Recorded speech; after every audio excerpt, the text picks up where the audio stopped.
Praise the Lord. எசேக்கியேல் 22 அதிகாரம் 30 பார்க்கும் பொழுது, நான் தேசத்தை அழிக்காதபடிக்கு திறப்பிலே நிற்கவும் சுவரை அடைக்கவும் தக்கதாக ஒரு மனிதனை தேடினேன், ஒருவனையும் காணேன் என்று சொல்லி ஆண்டவர் தன்னுடைய இருதயத்தின் பாரத்தை, ஒரு பெரிய ஏக்கத்தை நமக்கு முன்பாக வைப்பதை நாம் பார்க்கிறோம். பிரியமானவர்களே, அவருடைய கரத்தினாலே உருவாக்கப்பட்ட அவருடைய பிள்ளைகளாகிய ஒவ்வொரு மனிதனுடைய மரணத்தையும் அழிவையும் அவர் விரும்பாதவரானபடியினாலே ஒவ்வொருவருடைய அழிவிலிருந்து ஜனங்களை காப்பாற்ற வேண்டும் என்று சொல்லி தேவ சமூகத்தில் அழுது கதறுகிற முழங்காலை கர்த்தர் தேடுகிறார். முழங்கால் யுத்தத்திற்கு ஒப்பு கொடுக்கிற மனிதர்கள் இருக்கிறார்களா என்று சொல்லி ஆண்டவர் தேடுகிறார். இந்த நாட்களில் மனிதனுடைய உயிருக்கு கேரண்டி இல்லை பிரியமானவர்களே. மனிதர்களுடைய மரணமானது ஒரு சாதாரணமான ஒரு அற்பமான காரியமாய் போய்விட்டது. ஒரு சின்ன விஷயத்துக்கும் கூட திரளான கூட்டம் தற்கொலையை தேடி போய்கொண்டிருக்கிறது, சிறு பிள்ளைகள் முதற்கொண்டு.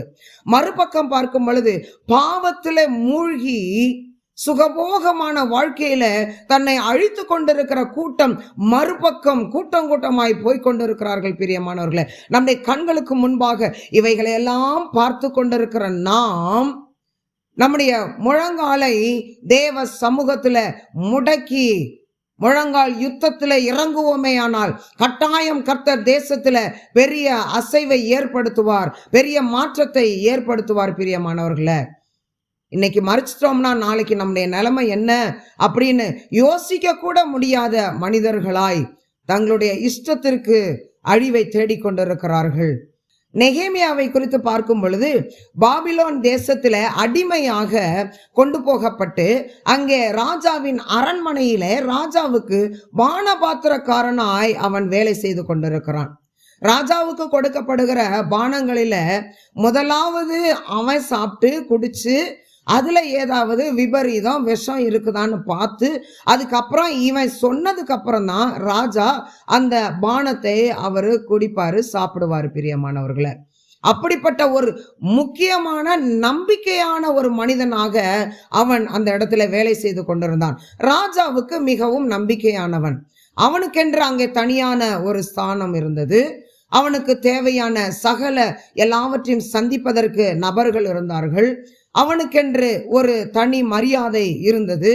சந்தோஷமாய் அவன் அந்த இடத்துல இருந்து கொண்டிருந்தான். அப்படிப்பட்ட நேரத்துல தான் தேசத்தை குறித்த, தன்னுடைய நாட்டை குறித்த ஒரு அழிவை அவன் கேள்விப்படுகிறான்.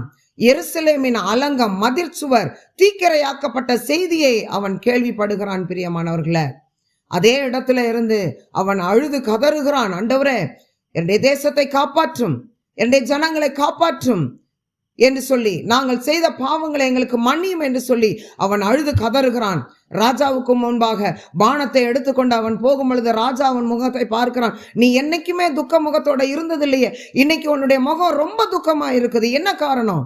உனக்கு வியாதியும் இல்லை, இது உன் மனதளவில ஏதோ ஒரு விஷயத்தில் நீ பாதிக்கப்பட்டிருக்கிறாய் என்று ராஜா கண்டுபிடிக்கிறதை பார்க்கிறோம். பிரியமானவர்களே, இதுதான் வசதின்னு சொல்லி நெகேமியா தன்னுடைய தேசத்தை குறித்த எல்லா காரியங்களையும் எடுத்து சொல்லி, ராஜாவே எனக்கு கொஞ்சம் அனுமதி கொடுங்க, என் தேசத்துல போய் என் ஜனங்களுக்கு தேவையானவைகளை நான் சந்தித்து என்னுடைய தேசத்துக்கு தேவையான ஒரு சில முக்கிய காரியங்களை நான் செஞ்சுட்டு நான் திரும்ப வருவேன்னு சொன்னப்ப ராஜாவும் நம்பிக்கையோடு அனுப்பி வைக்கிறான். பிரியமானவர்களே, தன்னுடைய தேசத்துக்கு போன நெகேமியா ஜனங்களெல்லாம் கூட்டி சேர்த்து அவர்களை ஆறுதல் படுத்தி திடப்படுத்தி, வாருங்கள் எழுந்து கட்டுவோம் என்று சொல்லி ஒவ்வொருவருடைய கரங்களையும் அவன் திடப்படுத்துகிறான்.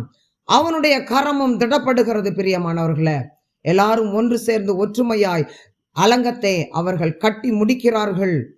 நெகேமியா அதற்கு பிற்பாடு அவனுடைய இருதயம் ஒரு சமாதானத்துக்குள்ளாய் வருகிறது. பிரியமானவர்களே, என் தலை தண்ணீரும் என் கண்கள் கண்ணீர் ஊற்றுமானால் நலமாயிருக்கும் என்று எரேமியா சொன்ன போல, எரேமியாவுக்குள்ள இருந்த அந்த ஆத்தும பாரம், அந்த ஏக்கம், அந்த தாகம் நமக்குள்ளாக வருமே ஆனால் நம்முடைய தேசத்தை நம்மால காப்பாற்ற முடியும்.